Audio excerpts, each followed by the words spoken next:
不能100%确定，但是证据显示，他还活着。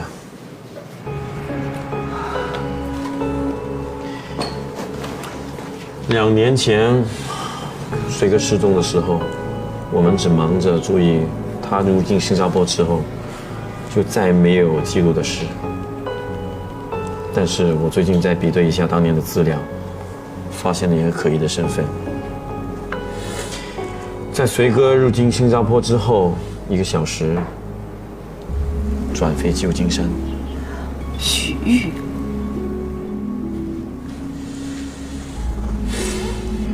我去查看了海关的脸部鉴识记录，你看，是爸爸。这班从新加坡开往旧金山的航班是隔日抵达的。这是许玉在旧金山的入境记录。大概1个月前，许玉入境我国的记录。韩光回国了。爸爸回来了，为什么不找我们？蓝叔叔，我爸爸说 ，AI 管理局和 RE 的人已经放弃找随爸爸了。为什么你没有重新开始找？你爸爸是谁？明星科技董事长。长安的父亲是夏旭。这么巧，你们的父母当年彼此不和，你们3个却成为了好朋友。你们都长大了，有些事情还是可以告诉你们的。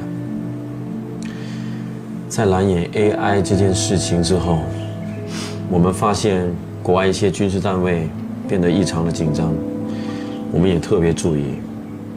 后来我们取到了一条从国内发到国外的通信记录，后来就发现了许玉这个身份，跟国外一些军事单位进行秘密活动，我们立马就查许玉是谁，就得到了现在结果。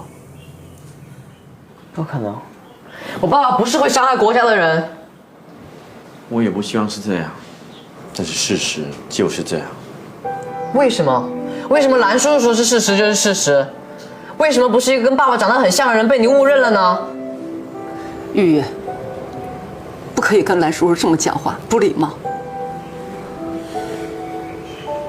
小兰，我知道韩光，他追求科学可以不顾一切，可是你说他触碰基本的道德底线，他绝对不会做出这种事情的。你跟玉玉不是一眼就看出这个就是水哥吗？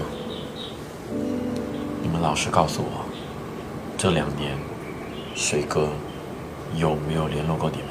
当然没有啊！这2年，我们连韩光是死是活都不知道。如果不是你过来，我们真的放弃等待他回来了。